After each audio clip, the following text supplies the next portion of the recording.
Welcome to episode 4 of the Call Dad podcast with your host, Call Dad CEO and visionary Matt Posda, and featuring special guest HR admin Todd Wyrick.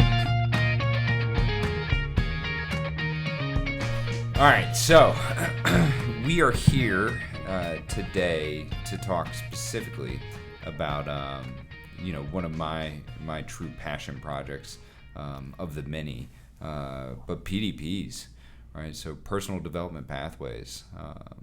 I don't know. Yeah, I don't know when we're gonna be getting this out into the ether, but right now is a very ripe time for this conversation because we're going into our second cycle of PDP reviews, right? Yeah, second quarter. I begin them tomorrow, and we'll complete them on the 16th. So be visiting each location, working with all location managers and going through them. Yeah. So walk me through, if you don't mind, what you're doing, where you kind of sit in the process of PDPs and PDP development and all that. Yeah. So my role right now is really reviewing them. I look through once the location managers complete them, they'll send them to me. I review them. One of the things that I'm looking for are certain things that stand out. I make a journal and make journal notes on, whether it's a guy that has an artistic ability and dreams of being an artist one day, or anything substantial that grabs my attention, so that in the days to come, if we have need for such, that we have that information on hand. And then once I review it, I basically visit the location, sit in with the location managers as they go through the PDPs with the employees, and give my 2 cents worth here and there, help direct the PDPs, keep them on track. And then post PDPs again, I'm going back through those documents and pulling information out. So when I first described to you the PDP process, what was your take on it? How did it come across? Yeah. But how did it come across to you? Is because really the way I sold it was, this is not a review. Like, it's not intended to be a review. Yeah, and that's what connected with me. I think it really connected with me. And I remember telling both you and Stuart that I believe it was the golden nugget of the company. And the reason why I said that was, I'm 55 now. I've worked in about every industry you can work in, from retail to government to church work, you name it. I've worked in the industry, and I've yet to, at 55 years of age, I've never had employers sit in front of me and say, where do you want to go? What do you want to be? And I mean, both personally and professionally. Yeah.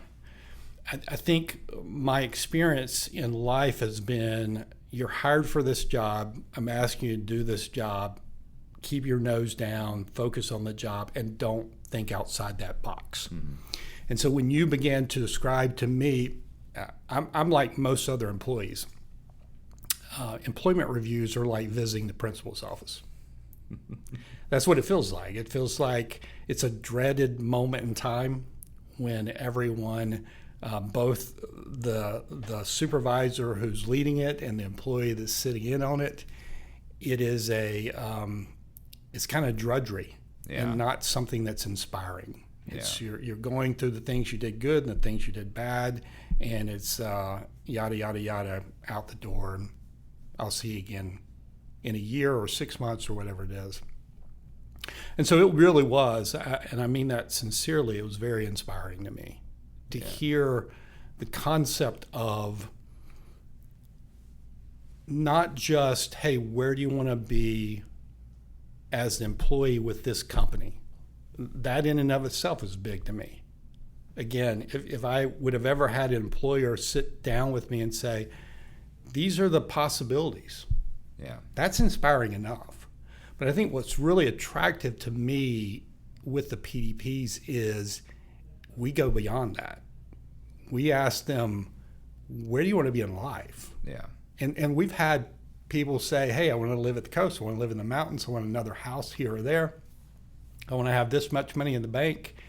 And as a person who deeply desires to see people grow and progress in life, it's everything to me. It really is. And it's hard for me to say this because I know it's not going to happen overnight, but I want people to skip to their PDP review, right? I want them to be excited for the day. I want them going by their manager's office and saying, hey, next Tuesday, right? Because they know and have the connectivity about, what they're doing together with that manager and what that meeting means, as opposed to, avoiding each other, not talking about anything, and then sitting down and, force going through some document that neither of you necessarily put effort and energy into. And I think the other thing, I say this is a marathon, right? But it's not going to happen overnight that we get people to truly embrace and be honest with it either. Because I'm trying to put myself in the, maybe first time apprenticed very early on, never had a job or had a lot of jobs where they maybe haven't had that type of experience that you're describing. Yeah. And I've got some guy or gal sitting in front of me who's saying, tell me what you really want in life. Right. And you're like, yeah, I'm going to tell this person what I aspire to be or want. Or even if I say, you said an artist, right? If I say I want to be an artist one day, they're going to fire me. There's no you have no artistry and right. Like, I'm not going to say that to my boss. But the point is, like, if you don't say it to us, who are you saying it to, and who's helping you facilitate that? Yeah, and the other challenge is at 22. I mean, I'm not sure I had my dreams in stone at 22, right? Correct. And so that's going to be another challenge but it's exciting too to watch a 22 become a 30-year-old and a 40-year-old and those dreams mature and develop. And so I'm with you. It's, to me, I wish it was as simple as everyone had a concrete dream and it was clear and you could start developing a pathway to it. But it is for sure going to be a process. Yeah. But if the communication's not always open, it won't be a moving target, right? So I'm glad you said that, because you picked up the opposite end of the spectrum, which is the fear that you're beholden to whatever you say. And that's not the case either. Right. It should be a living document, right? Yeah. And I think people need to take that approach that, this is a progression and a journey. It's a pathway. And sometimes there's forks in that pathway. Sometimes there's U-turns. Sometimes there's all types of things. But if you don't start down some pathway, where are you heading? And more so, where are we heading as a culture, right? Yeah, we've had this conversation as well before. It's really intimidating to stand before or sit before a supervisor and say, I want to make $125,000 a year. Yeah. To your earlier point about, we have no place for artists in this company, it's hard to say to a supervisor, I want to make a lot of money one day. Yeah. Because the general thought is, if you're driven by greed or if you're driven by just a dollar figure, you may not be what we're looking for. Yeah. And trying to get people to the point of saying, no, we truly want to know, what your financial goals are, what your career goals are, what your personal goals are. Yeah. And seeing if we can help you in multiple ways, not just in a simple career path, but we've talked about things like potential financial counseling one day, or budgeting and simple concrete tasks like that can help people achieve what they want. Yeah. So, like, what tools can we add as an organization that will help further the education and whatever that may be? Financial stability, home ownership, college savings, whatever it could be. If we don't know about it, it's hard to develop those programs. We can throw darts all day, right? But the more collective feedback that we have, and the more that people are willing to be open and honest in those settings, the better it is. Yeah, and as a guy who really struggled in his 20s, who really could have used a lot of simple. One of the challenges I think we talk about, parents who have kids in high school now tend to talk about all that the high school doesn't offer or should offer. And one of the things that we consistently talk about is financial counseling. Yeah. It's just not something that is front and center. Yeah. And balancing budgets and simple things that are so important in life. I think about all the mistakes that I made in my early 20s that then enslaved me, entrapped me for years and years. Debt that you when you make a certain amount of money, you just cannot get out from under. And if I would have just had the tools in my toolbox at an early age, could have made all the difference in the world. Yeah. I was actually talking to my wife about that just last week. I was wondering, do you think, I don't know if you know this or not, but do they still do in like middle school or younger grade school, like checks? Do they still do the check writing and checkbook balancing? My boys definitely didn't do it. Yeah. My kids, I don't think mine are old enough yet. They're doing the change stuff. Yeah. But I've always wondered, like, is there a point now that no one's balancing checkbooks? Did they get rid of that? Probably. As well? I would think so, yeah. Yeah. It's like we used to take typewriting classes in school. Home economics. We don't even do the, what was the woodworking called? Shop. Yeah, shop. Yeah. We don't do that either. We were talking about that. You talk about education and apprenticeship programs and college and like that. That was such a movement into that college is the only option, that we got rid of any of the other options that make any sense. Yeah, my wife and I talk about that all the time. There are schools in our area. We live in Fort Mill, South Carolina, just across the border. And Fort Mill is more college driven. Yeah. But there are schools that are more trade centric that even have shops set up at the high schools themselves, which I think is so important, especially right now. Anyway, one last thought on that. I always wondered, because all right, so my grandfather was very he's military, World War II, but he was also a band director back when band directors were like militaristic big things. And my mom, because of that, when I was in elementary school, was very focused that I would have to do band in middle school and high school. Yeah. So all I wanted to do so bad was take shop class. Yeah. And instead, my mom, like, I had not a musical bone in my body. Nor do I. I played trombone, and I was last chair all the time, right? And but that was, the family, and that was what I had to do. And I always wondered if that drove a lot of my interest in shop and hands-on. Yeah. And the funny thing is, he was also a woodworker. So, like... Oh, really? Yeah, he had his own he had his own shop, but she forced me down the band dynamic. Yeah. So... Yeah. All right, so PDPs. Where do you think... well, let me ask, what do you think in terms of traction? How long do you think it will take as an organization till we get the kind of middle of the fairway? Like we talked about two of the extremes.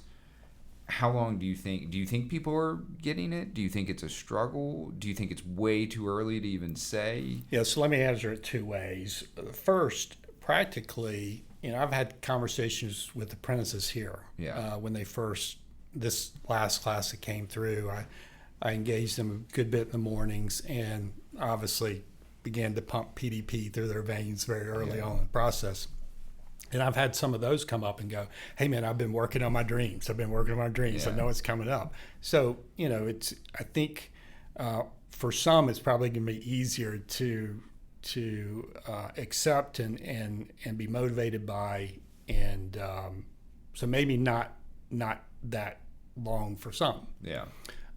The buy-in, so to speak. I think one of the things that I learned, I've been in leadership for a good portion of my adult life, and I had a sense in my brain for the majority of that you could motivate people through what I called conference confetti. And so what I mean by that is I would go to conferences as a leader, and I would get inspired and motivated. And I would think, okay, I can move the mass of people that I have under me by just duplicating that conference. Yeah. And so I'll print off, clever T-shirts. I'll make inspiring videos. I'll bring in really good music. I'll put it all together, and I will extend that same experience to a large group of people that I experience myself. Yeah.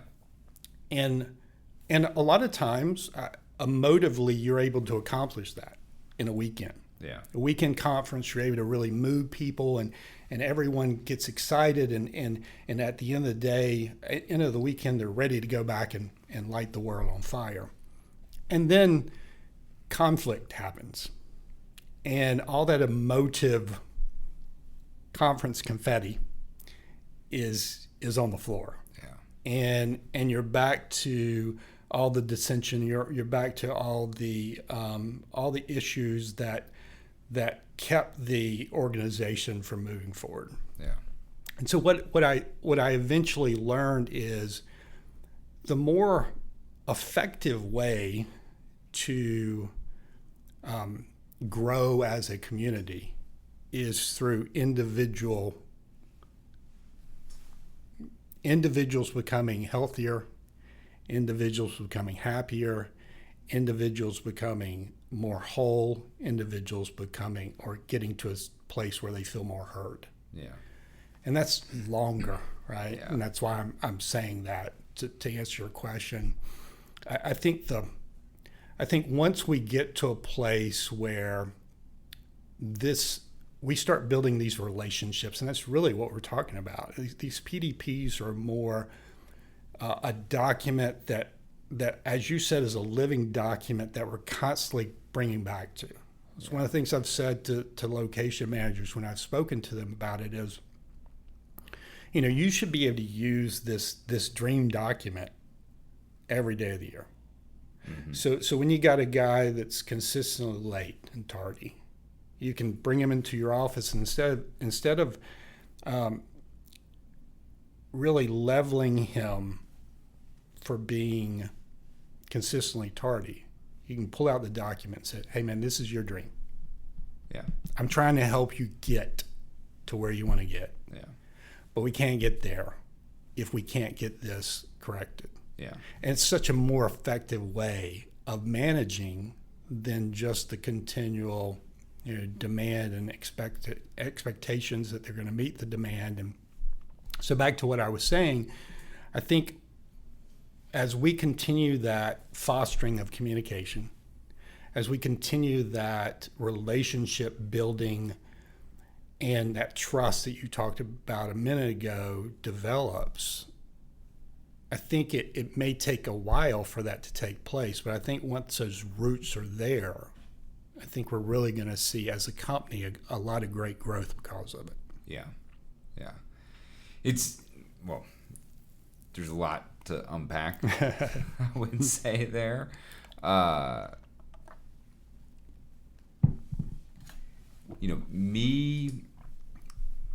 I've always struggled with focus, right?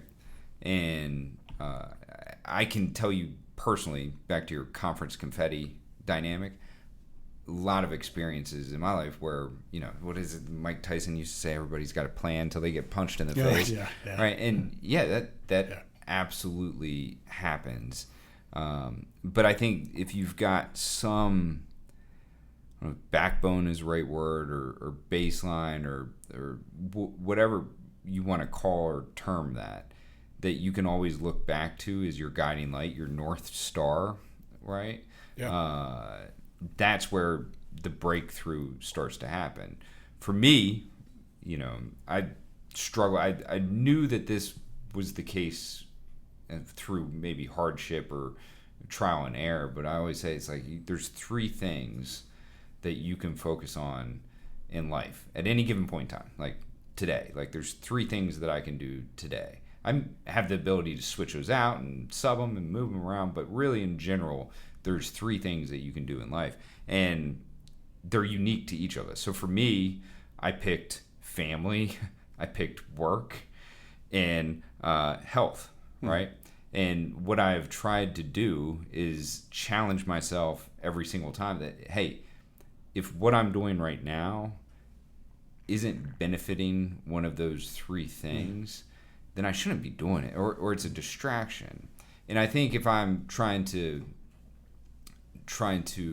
understand what you're saying, is that this document becomes that guiding light or that North Star for, hey, if I've got this that I'm doing wrong or right, and it conflicts with this guiding light or North Star of where I want to go, there's a conflict of interest there that needs to be addressed. Yeah. Right? Yeah. And either this could be wrong, right? Like maybe you find a new path or somewhere you want to go, which is back to the living document we need to update. But maybe it's just a bad habit, personal or business, that's impeding your ability to achieve your dreams or achieve, your aspirations of where you want to go. Yeah. So I don't know if I framed that any different, but I'm trying to work it in my head of what you're saying. And that's kind of what I'm hearing. Yeah, no, I couldn't agree more. I think that, and again, that's why I'm so excited about them. Yeah. Is that I really do believe that I really like the concept of a living document too, where it's we're growing with you, where we are. I'm motivated in life, and I think you are as well from conversations with you. You refer to it as what's the comment you make about dreams, others' dreams, your dreams?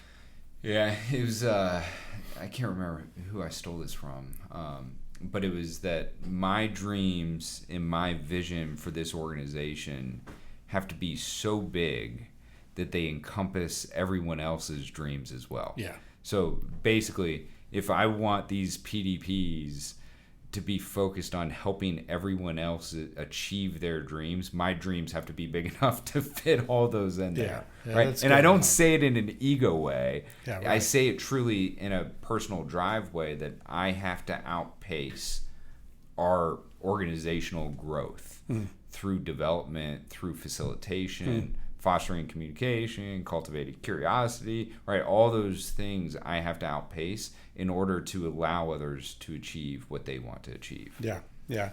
And that's, again, very inspiring. And I think for me, it is that desire, right, to see other people.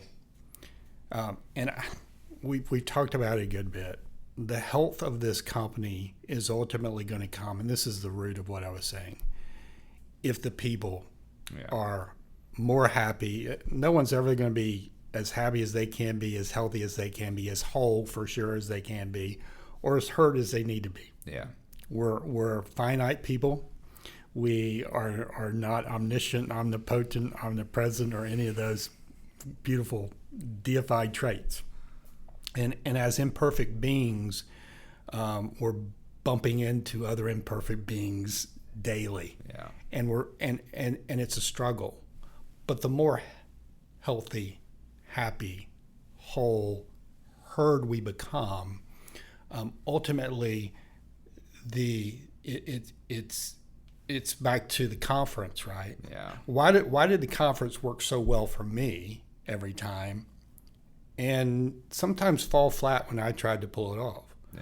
Well, I was motivated to go to the conference. Yeah. Right. I was at the conference because, man, I'm ready to hear. I'm ready to receive. I'm ready to eat it up. And then I was trying to duplicate that with maybe 25% that were. And the other 75% were, hey, where's the free food? Where's the, And so, but once you get to that place, right? Once you get to a place where the spirit is feeding, is nourishing others, and it's a very positive. I say the spirit, not in a religious sense, but metaphorically. Yeah, metaphorically. It's wonderful, right? It's what ultimately we're after. It's health. It's a good, healthy company, even in the sense of conflict. Yeah. When conflict comes, you're in a better place to receive criticism. You're in a better place to bump into other people who have different opinions or whatever, and you can work through that conflict much better. Yeah. So when I refer to it as the golden nugget, that's kind of what I'm referring to. Yeah. It's this base, it's this living document that really can effectively produce incredible change, in my opinion, for the whole. Yeah. What is this I don't know if I've heard you say this before. I know I've heard you use all these terms before, but is it 4 H's that you've been referencing? What is it? Happy, healthy, whole, and herd. Oh, whole. That's a WH. Yeah, that's sorry. Get back into my Sounds terrible like H, spelling. Though. Yeah, you haven't been fooled there. Yeah. So you have 3 H's and a W. Yeah. We'll call it the Todd special. Happy, healthy, whole, and herd. You know what it is for me? I'll be blunt here. I began to. My family was dysfunctional growing up. Yeah. And the greatest dysfunction in my family was communication. Yeah. And it was there, and what that and so what it was there was always someone that couldn't be in the same room with someone else, or someone's name that couldn't be brought up around someone else. Was it always the same people, or it would rotate based on the situation? It's the same people. Yeah. But prominent people. Yeah. So, I mean, it can be the same people. They can be, distant cousins. It's not a big deal. Yeah. But when they're prominent people, it produces tension, anxiety, even a bit of fear. And what that did for me is it kind of drove me to be a peacemaker, for one, to not want it, but also it gave me a distaste for dysfunction in regards to communication, a desire to be open and honest, for one, but also a desire to connect people through communication, if you understand what I'm saying, to get people to. So many of the conflicts that we have often are just projected. They're not, some of them aren't even real. If I would have been able to, at 10 years old, bring those 2 prominent people or 3 or 4 prominent people together and go, hey, can you just tell me exactly why you can't be in the same place at the same time? There may have been an ability to have a conversation that produced some healing and some healthier family dynamics. Yeah. But because that communication wasn't there, it was dysfunction that kind of messed everybody up, I think. Yeah. Let me ask, when you say disdain for conflict, I think is what you... Yeah, let me flesh that out then. Are you saying that in a way of... and I can give you an example, right? Not probably perfect example, but I had an uncle, who I despise. Like, every summer I go stay with him for a week. But I would despise anytime he was like, let's go out to eat, right? And the reason was... I was about to say, why so? Because he would... it didn't matter where we went. It didn't matter what he ordered. He would find something wrong. And then he would pick a fight with the waitress or waiter. And then the manager would come over. And the whole time I'd be sitting there like... at whatever, 10 years old, 11 years old, just so embarrassed and so uncomfortable, to the point that I still, to this day, if I ordered a steak and they brought me out fish, I'd be like, huh? This looks good. I must have said something wrong. Good Lord, this one we didn't have fish today. Like, I do not like that. Right. And it's only, like, if obviously in other venues and people know me well enough, like, I'll speak my mind. I don't hold back. But for some reason, like, I'm damaged goods with I understand. feedback in restaurants. Is I think not to that extreme, but did you take that experience of like, hey, this isn't right?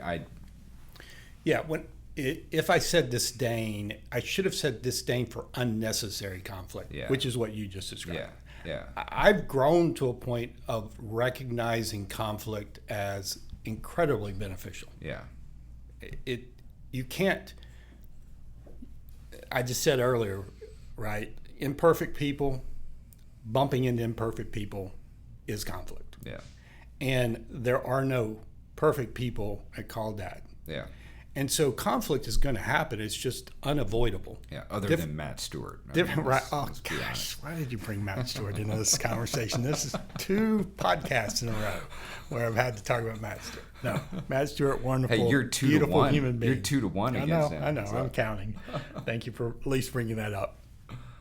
But it is the unnecessary conflict, which is exactly what you just described, and which I was talking about. Yeah. Is this conflict really necessary, or can it be communicated through? Can we find a solution? One of the problems that I have in life is being presented with problems. So, a person comes to me and says, hey, this person's doing this person's doing this person's doing this. And instead of attempting to solve the conflict, we just kind of pour fuel on the fire. Yeah. And we try to see how big the bonfire can become. And I struggle with that. So that's the unnecessary part is probably the thing the word that I should have used. Yeah. It's interesting because you talk about like marriage and relationships and all those things. The reality is if you're not fighting, you're not communicating. Right. So I'm not saying go out there and fight all the time and get in disagreements, or hey, we should have installers fighting in the crawl space over what's right and what's wrong. But the point is if there's no communication, there's not going to be any discord or disagreement. And sometimes conflict is, on the path to success. And couldn't agree if more. You're not creating some conflict, you're not progressing. Yeah. And we talk about that in our leadership meetings all the time. Like, this shouldn't just be me sitting here telling everybody what to do. Like, we want devil's advocates. We want to think things through. Now, don't do it just to do it. Yeah, don't nag your spouse and nag your coworkers just because you're bored and that's the best thing to do. But if you're doing it in a way of progressing, the job, the game, the business, the department, whatever it is forward, that's healthy. That's very healthy. Yeah, or you have legitimate questions. Yeah. Right? Yeah. There are times when legitimate questions are legitimate and should be asked of coworkers or managers or whatever. And as we said last time, there are times when the house is on fire and it's not time to ask a question. Yeah. It's time to, get yourself out the door. But yeah, to bring it back to the PDPs, I think that the conflict of the PDPs, right, are the example we used earlier. Yeah. And it's, hey, you're not doing the things we discussed would put you on a pathway to success. Yeah. And this is your success. This is not my success. I'm not feeding your family. I'm not supporting your parents. I'm not doing any of the things that you desire to do. These are your responsibilities and what you want to do in life. And I'm trying to help you there. But in order to get there, there's some conflict here that we have to communicate through and understand that, there's a cause and effect. Yeah. So. Yeah. Well, look, I'm going to be interested. I would like to do this quarterly around PDP time, but I'm going to be interested to get your feedback on if there has been momentum change between the kind of first education of this. Is we're figuring it out ourselves, right? This is some random vision of something that we're trying to implement. So again, we're not going to be perfect. Never will. As you said this, other than Matt Stewart. But other than that, we're going to try to move it in the right direction. For all those in podcast land, I just saw Matt Stewart stick his face from the window. He heard it. Yeah, it's a perfect hearing. Yeah, that's what it is. So the point is I'm going to be interested to see, as we get better at this, the broad exception of understanding what we're trying to achieve, and it's not some nefarious attempt to, catch people with I knew you didn't want to be an install. Like, that's again not the intent here. So yeah. I'm excited to see where it goes. You know what I've been telling people all the time. I'm the longest tenured employee here, and I had my first PDP the same time you did. So it's new. Yeah, right? It's a new baby. Yeah, and we're trying to figure out how to keep it from soiling itself and how to keep it from making too much noise at times. So, don't throw the baby out with the bathwater. Don't do it. Oh gosh. All right. Well, any closing thoughts on PDPs as we move into that? None at all. Okay. Well, thanks for having me. I thank you for coming. You're the man, pleasure. Todd. Appreciate it, and excited for our next conversation. Sounds great. Thanks, sir. Thank you. Bye.